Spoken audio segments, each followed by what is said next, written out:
नमस्ते दोस्तों, आप सभी मेरे चैनल में स्वागत है जयसी ब्लॉग में।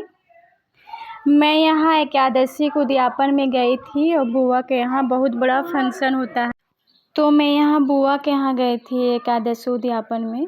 तो एकादशी व्रत का उद्यापन मनोकामना पूर्ण के लिए किया जाता है। तो मैं यहाँ आरती कर रही थी और मैं थोड़ा देर से गई थी, तो हवन हो भी चुका था और रुद्राभिषेक हर दिन होता है। 9 दिन का फंक्शन था एकादशी का।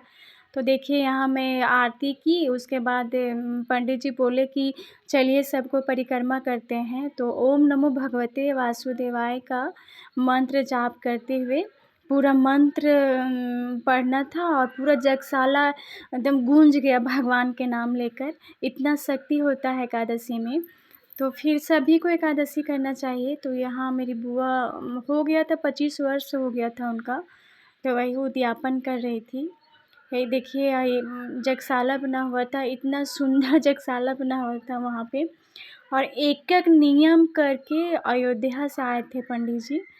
तो यहाँ देखिए रुद्राभिषेक फिर सुबह हुआ, उसके बाद फिर रुद्राभिषेक का हर दिन रुद्राभिषेक करते थे। तो यहाँ भोले बाबा विराजमान हैं और सभी लोग रुद्राभिषेक की तैयारी कर रहे थे।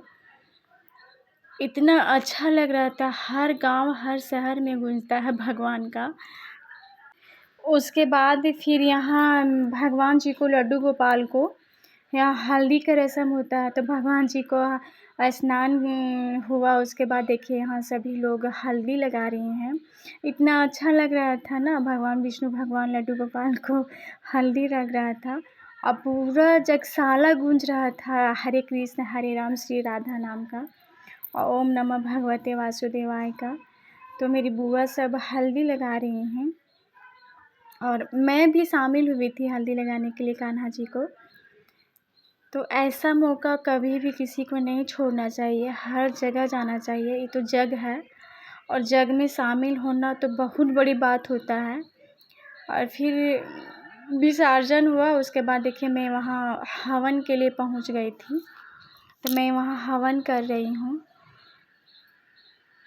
हवन एक ऐसा चीज़ है, लग रहा था साक्षात विष्णु भगवान विराजमान हो गए हैं और इतना अच्छा लग रहा था हवन में। और इस विश्वास के साथ हवन मेरे जीवन के हर कामना में साथ होती है और हवन की आग उसमें स्वाहा होती और आहुतियाँ और आहुति से और प्रचंड होने वाली अग्निदेव हैं और जीवन का तेज उसमें डाली गई शुभ कार्यों की आहुतियाँ और उनसे और अधिक चमकता जीवन है और मन को बहुत शांति मिलता है और सफलता भी मिलती है हवन करने से। तो यहाँ पे देखिए मैं हूँ और मेरी भाभी सब और बुआ सब सारी लोग यहाँ पे हवन कर रही थी। और हवन कुंड की अग्नि हो या लोहड़ी की, उसकी पवित्रता और पावन हो जाती है जब उसमें मनुष्य की अहम और अहंकार की आहुति भी दी जाएंगी और नकारात्मक। तो मैं यहाँ कान्हा जी को लड्डू गोपाल को हल्दी लगा रही हूँ और जैसा होता है ना कि शादी में हल्दी का रस्म होता है, तो उसी तरह भगवान जी को हल्दी का रस्म हुआ था वहाँ पे। इतना आनंद लग रहा था, बाहर में बाजा बज रहा था, इतना अच्छा लग रहा था सही में शादी हो रहा है। तो फिर यहाँ देखिए हल्दी लगा, स्नान किए, उसके बाद हल्दी लगा, फिर से स्नान हुआ इनका। उसके बाद यहाँ देखिए फिर भगवान जी को अच्छे से कपड़े नया कपड़ा पहना के और फिर भगवान जी को यहाँ चांदी के बर्तन से उनका स्नान हुआ था और फिर तैयार करके यहाँ बिठाया गया और फिर यहाँ भोग लगा।